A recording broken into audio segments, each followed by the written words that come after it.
Welcome to the SSN On Base podcast, where we're talking baseball, both MSU and everything about baseball. Here's your host, Rob Bennett. Welcome to the Spartan Sports Network studios, and welcome to the inaugural first SSN On Base video podcast. I'm Rob Bennett, and I'm thrilled to be here today talking, of course, Michigan State baseball and anything amongst other related topics involving America's pastime.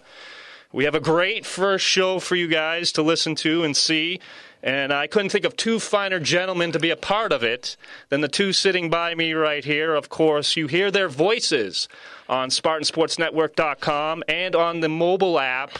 They cover all the Michigan State baseball games this year. Welcome, Scott Moore, and, of course, Coach Jake Boss Sr. Guys, thank you so much for joining me here today. Oh, it's a pleasure. Thanks for having us. Well, I want to start off this podcast by letting people know about you guys a little bit. Scott, you've been in this business for quite a number of years now. Mm-hmm. And I wanted to ask you, what makes a good radio broadcast team? Obviously, a lot of preparation goes into it. You're kind of like a storyteller, especially in baseball, maybe more so than any other sports. Give us a couple of points that make a really good broadcast. Well, to make a good broadcast team, you have to like your partner. So I'm not sure if we really have a good broadcast team. No, that's one of the things. Last year, when Jake Boss Jr. introduced Jake and I, we sat down and watched a game together and just had a great time just talking and watching the game and having fun. And I knew right away that we were going to mesh really well together because we just got along so easily. But that's the biggest thing for me, especially in a game like baseball where you have so much time that you have to fill, is that you have to get along well. Mm-hmm. Jake, what about you? This is your second year now, so you've learned a thing or two. What do you think? Oh my, yeah, and I'm learning from the best over here. Believe me, Scott. We all know what he does with the hockey and what he has been doing with the hockey program, and now of course with baseball. In being my first experience, behind a microphone. With a professional like Scott, who has really made it very comfortable, very easy for me, and I really appreciate that. And I kind of think we kind of work pretty well together. Yeah. One thing that I struggle with, and I did last year, and I'm doing it this year again, and I can't help it, is I get I wear my emotions on my sleeve. You're invested a little bit. You're emotionally invested. Yeah, I really am. And, and I don't know if it really matters. Maybe it does to more of a degree because my son is there. But, sure. I have a real passion for this game and how it's played and how it's approached and so forth. And sometimes, some things come out of my mouth that... But that's one of the things that I love about it. Sure. Because, it's raw emotion. I'm so used to so many, broadcast teams just painting a rosy picture, whether it's rosy or not.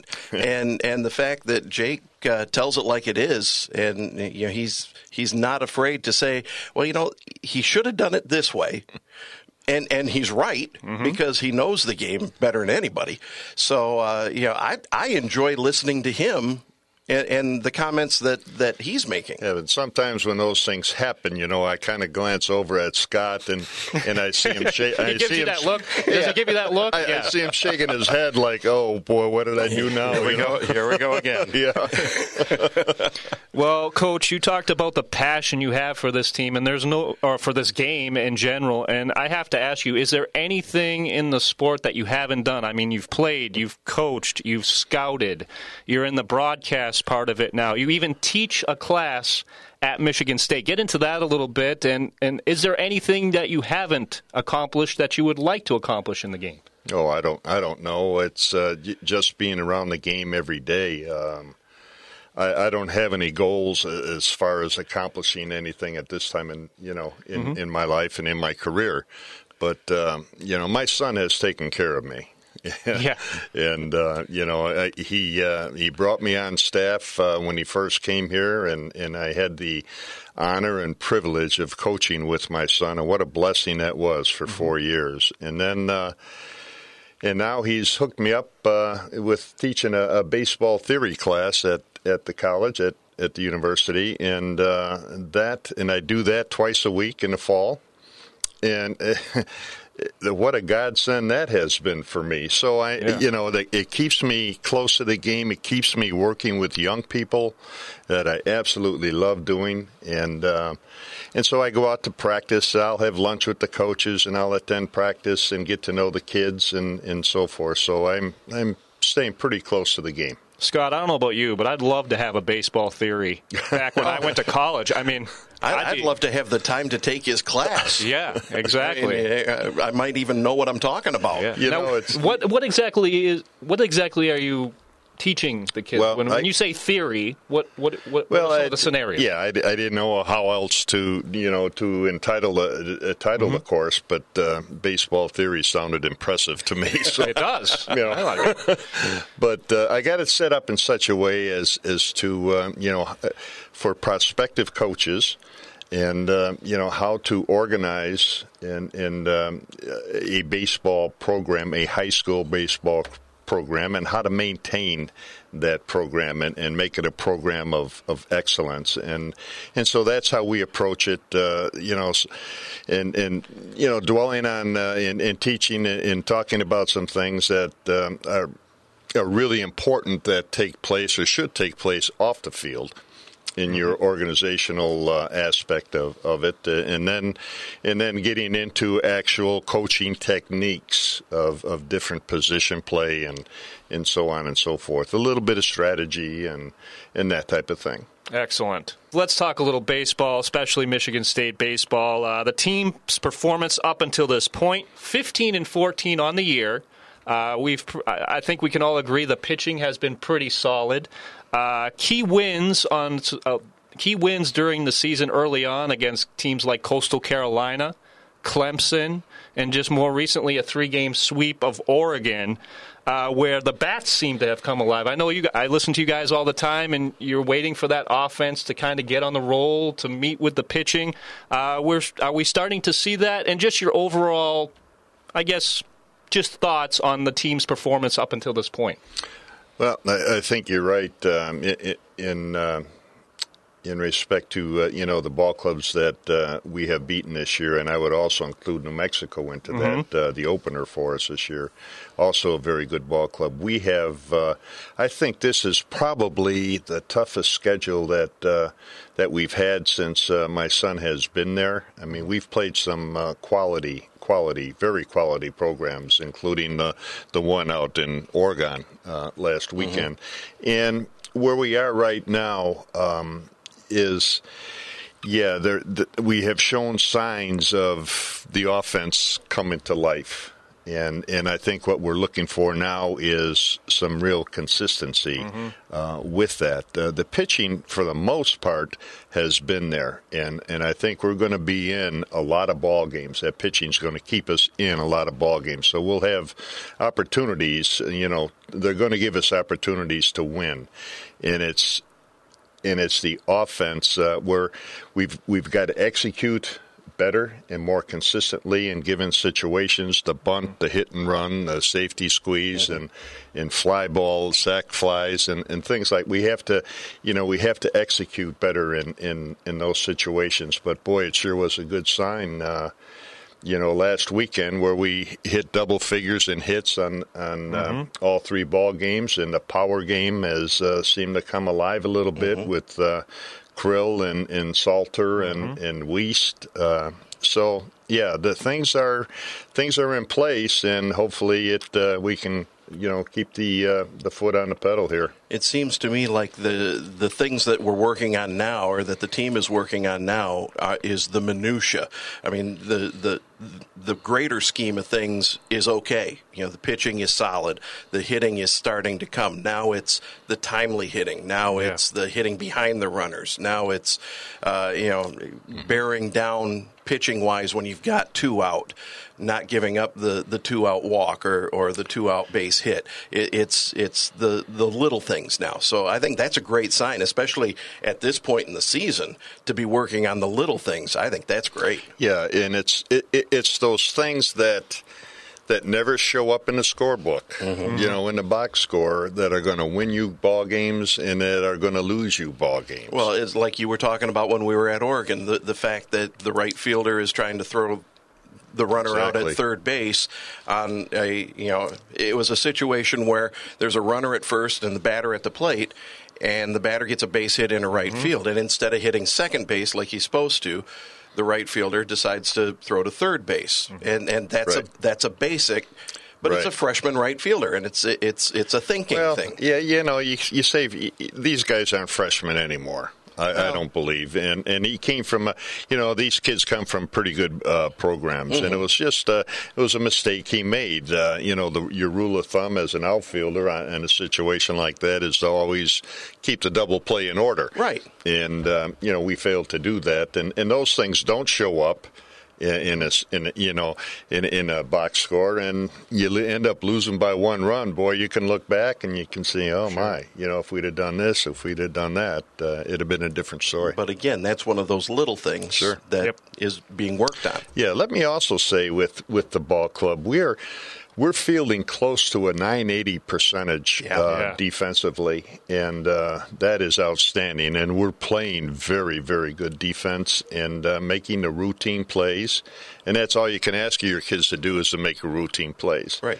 And so with the pitching that we have and the defense that we have, that's going to keep us in a lot of ball games. You talked about the consistency, and that's been a big word around the program this year, as you stated. But it was good to see, as you said, Blaise Salter, Anthony Checky, upperclassmen come through against Oregon. And that's what you really need, is your senior and upperclassmen to lead the way, right? Absolutely. And you guys like Checky and Gibson, getting those kids on base and what they can do on the bases, and, the havoc that they can cause on the bases is incredible. And the power that Ryan Krill showed over the weekend. He hit some bombs, yes. Well, let's take a look ahead a little bit. We got a busy week, a busy next couple of weeks, especially in that Big Ten schedule. We got a couple of non-conference games with the MAC teams, but the Big Ten schedule now, you want to keep that consistency going now. No game is going to be easy in the Big Ten. The Big Ten is quite the power conference this year in college baseball, if you really look at it. But these next week or two, they have some great opportunities to make headway. They stand 2-4 in the conference record right now. But with Northwestern and Rutgers coming up, this is some great opportunity to make some headway in a tough Big Ten conference. Yes, it is, and you certainly don't. You never go into a weekend, whether it's conference or non-conference, when you're going into Oregon or wherever we go, that we're going to sweep this weekend. We're going to win the series 2 out of 3. The baseball is not that kind of a game. And in the old adage, man, anybody can beat anybody on any given day is certainly true in baseball, and I think maybe more so than other sports. But Northwestern comes in; they've played us tough. Rutgers, don't know anything about them, haven't seen a scouting report on them, but I'm looking for some tough fought ball games here in both weekends. But yes, we do have an opportunity, and I'll say even you're going against maybe Maryland's not on our schedule, but if we going into Maryland, we got a chance to sweep them, we got a chance to beat them, but you never know what's going to happen. Well, and it's important, too, this week, Scott. Maybe you can touch on this. It's this home stretch coming up this week. You got to take care of business at home. Oh, yeah. You have to. It's so tough to win on the road in any sport in the Big Ten, and baseball is no different. And I think the team got a real boost of confidence out in Oregon, picking up 3 wins on the road against a very good team, a nationally ranked team that was ranked 8th in the nation at one point. So, you get a little bit of confidence. Now you come home and you get to, play some games in front of your home crowd, and hopefully the weather's going to cooperate and everything's going to be fine. You get a fun day on Thursday down at Cooley Law School Stadium with the exhibition game against the Lugnuts, and you get some fun next week when you go down to Comerica Park and play a couple of games in the Big League Park. So it's a fun part of the schedule for the guys and a very important part because you're close to home. You got to win those games. Well, you mentioned the Lugnuts, and this is this thing with the Lugnuts in Michigan State over the years. This is one of my favorite local sporting events of the year. I mean, just how fun is it for the guys and even for the Lugnuts? I mean, I was talking to a couple Lugnut management yesterday, and they were saying 3 out of the top 5 attendance records is when this game happens. And just how important has it been for the community and both programs to keep this thing going, and how fun is it for the guys? Oh, I think it's huge. The kids really like it. They enjoy it. They enjoy going against the professionals and competing in that vein. But it's also Thirsty Thursdays are that always helps, right? Let's be honest about it. When they have shuttle buses running kids from campus back and forth to the stadium, and I believe I remember our first game there, our first year there, we ended up beating them. And it was a hot night, and I think they might have set an attendance record that night. I think they did, yeah. And yes, it's a lot of fun. Scott, you've been with the Lugnuts. You've now been with Michigan State baseball. I mean, and these games, like Coach just mentioned, close game, these are competitive games. Well, these guys want to win. The Spartans want to win the game. They want the bragging rights. And the Lugnuts is basically like a college all-star team because a lot of these kids either have played 3 years of college ball, gotten drafted, and now they're starting their professional careers, or they're kids right out of high school who would have been stars on their college teams had they gone that way. So it's the talent difference isn't that great between these two teams. So that's why you get good games every once in a while out of this matchup too. So, there are bragging rights on the line. And even though the Lugnuts have been in town for maybe a day by the time we play this game, and the Spartans live here, there's still, there's some contention going on. I'm excited to see, I'm excited to play that game on Thursday, but I'm also excited to see their shortstop, who supposedly is the top kid in their organization. Quite a young man, 18 or 19 years old, young kid. So I'm looking forward to seeing him. And, we've had some good ones. I mean, I think our first year, we beat him pretty good. And then I think we've won 2.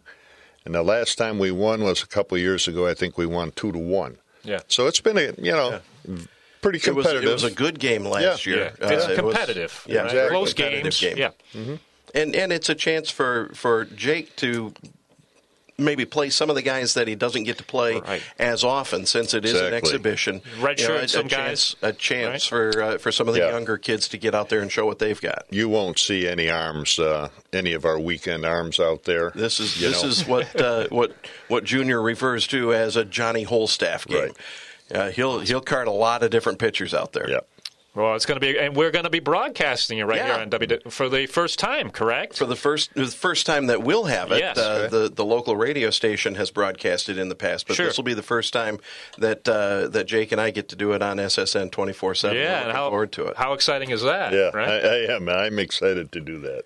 All right, guys, we're going to end this podcast, and I'm going to give you guys the opportunity for an open forum. You can speak your mind, as long as we don't get the FCC in here. But speak your mind on any topics you would like. There's plenty of sports news, especially around campus, going on right now. Major League Baseball has started up. So, Scott, I'm going to give it to you first. I'm going to put you in the hot seat. Well, what's on your mind, Scott? What's on my mind, growing up in the state of Michigan, I'm a big Tigers guy. I know my buddy is not. He grew up on the south side, south side of Chicago, so he's a White Sox fan, and I don't begrudge him that fact. But as far as the Tigers season, I'm really interested to see what the moves that they've made in the offseason are going to do, especially with the pitching staff. No more Scherzer, no more Porcello. Verlander starting the season on the DL. It'll be very interesting to me to see what happens at the start of the season, at least, and what kind of a jump these guys can get out to. If opening day was pretty good, we'll see what happens from there. But that's what's on my mind as far as Major League Baseball is. What are my Tigers going to be able to do this year? I think they've improved a little bit in the field. Cespedes out there in the outfield, that's going to be a big improvement for them, and it'll be interesting to see how they do. Comes down to the pitching, really, because I would think they have the offense. The offense should still be there. It's just that's the question: is how is the pitching going to hold up? Yeah, Detroit. It hurts, but they're pretty good. We're division rivals here. My Tigers and his White Sox. I appreciate the decorum between you two. White Sox have some margin now. That's a big addition. Yeah, but Detroit has got to be the odds-on favorite again. I think to win that division, they're pretty solid offensively and as well as on the mound. It'd be interesting to see. Verlander's status now. I think they pushed him back again as of this morning, I heard. So he's not going to be ready for a next scheduled start. But I would like to say one thing that, I think this is an awesome – it's always been, but I think this is an awesome time to be a Spartan. Absolutely. I believe that, and I am so proud to be a Spartan. And the interesting thing is that growing up on the south side of Chicago, like you said, I was a Spartan fan growing up. Okay. And those were in the days of Biggie Munn and the Michigan State football was really big time and so forth. But, with what's taken place with basketball this year and football this year and Walt Drenth winning a national title and, cross country and so forth, and the hockey, coming on like they did it's just fun to be a Spartan, and it's awesome living in a Big Ten town. It's just incredible. In baseball, I think, it's... the future's bright. The future is really bright. They got some really good young players that are contributing early, and that's good to see. That's always good to see. Yeah, we have a great freshman class. I believe it's the best freshman class that he's had, and the class coming in the fall is going to rank right up there as well. So we have two back-to-back very strong classes, so that future bodes well for baseball as well. Well, gentlemen, it has been a pleasure talking the America's Pastime with you. Let's see if we can do this again, huh? What do you say? It was fun. Works for me. I'd love to. All right. I hope you've all enjoyed our first SSN On Base video podcast. I want to thank Seth Newman, who's behind the camera, helping us out today. We appreciate it. And make sure to thank Scott Moore and Jake Boss Sr. for joining me on this first event. And make sure to listen to these two, as you can listen to all the live action for MSU baseball, and there's a lot of action with this team, on SpartanSportsNetwork.com or on your SSN 24/7 mobile app, correct? Right? Correct me if I'm wrong, Scott. We'll have them all there for you. All right. So make sure you listen to them live each and every game. And until next time, I'm Rob Bennett. I want to thank all of you for listening and watching. We appreciate it. And go green.